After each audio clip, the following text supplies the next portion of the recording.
നമ്മുടെയൊക്കെ പിറവി സമയത്ത് തിയേറ്ററിന് വെളിയിൽ കുട്ടിയാണോ പെണ്ണോ എന്നറിയാൻ കാത്തു നിൽക്കുന്ന കുട്ടിയുടെ അപ്പനോ ബന്ധുക്കളോ കുട്ടിയുമായി കടന്നു വരുന്ന നഴ്സിന്റെ കയ്യിൽ നിന്നും കുട്ടിയെ വാങ്ങണം. അങ്ങനെ നമ്മൾ ജനന സമയത്ത് മറ്റുള്ളവരാൽ വാങ്ങപ്പെടുന്നു, അല്ലെങ്കിൽ മറ്റുള്ളവർ നമ്മളെ വാങ്ങുന്നു.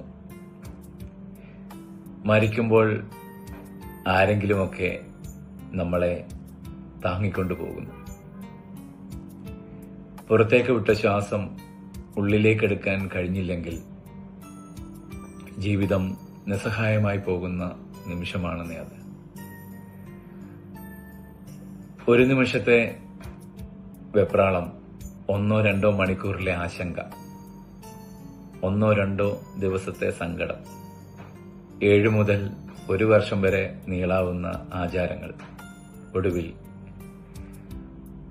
ഓർമ്മയിലേക്ക് ഉള്ള മടക്കം. അത്രയുള്ളന്നേ ജീവിതം. ശ്രവണശക്തി ഉണ്ടായിരുന്നെങ്കിൽ ജീവിച്ചിരുന്നപ്പോൾ നമ്മളെപ്പറ്റി ആരും പറയാത്ത കുറെ നല്ല കാര്യങ്ങൾ മരിച്ചു കഴിയുമ്പോൾ നമുക്ക് കേൾക്കാമായിരുന്നു.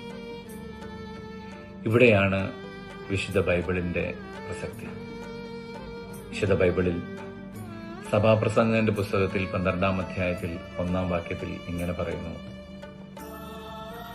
ഒന്നിലും സന്തോഷം തോന്നുന്നില്ല എന്ന് നീ പറയുന്ന ദുർദിനങ്ങളും വർഷങ്ങളും ആഗമിക്കും മുമ്പ് യൗവനകാലത്ത് സൃഷ്ടാവിനെ സ്മരിക്കുക.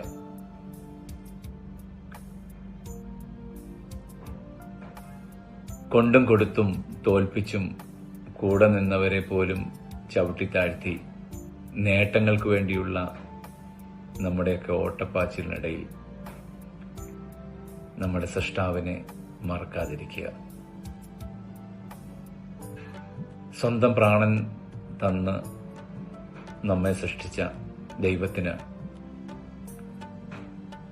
നമ്മളെ പറ്റിയുള്ള സ്വപ്നം എന്താണ് എന്ന് ഇടയ്ക്കെങ്കിലും ഒന്ന് ചിന്തിക്കുന്നത് നല്ലതായിരിക്കും.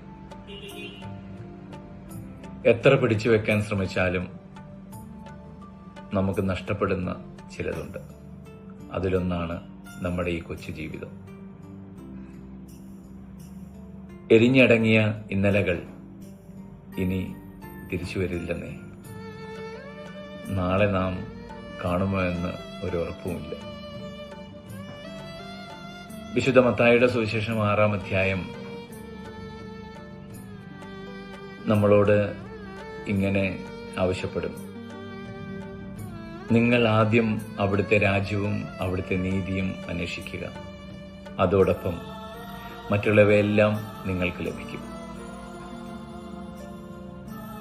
ജനിച്ചപ്പോൾ നോക്കി ചിരിച്ചവരെയെല്ലാം അവസാനം കരയിപ്പിച്ചുകൊണ്ട് കടന്നു പോകേണ്ട ഒരു ജീവിതമല്ലേ ഇത്?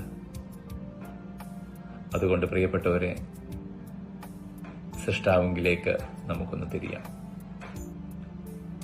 അവിടുത്തെ രാജ്യത്തിനും നീതിക്കും ഒത്ത് നമ്മുടെ ജീവിതത്തെ ഒന്ന് ക്രമപ്പെടുത്താൻ ശ്രമിക്കാം. നല്ല ഒരു ദിവസം ആശംസിക്കുന്നു. ഈശോ എല്ലാവരെയും സമൃദ്ധമായി അനുഗ്രഹിക്കട്ടെ.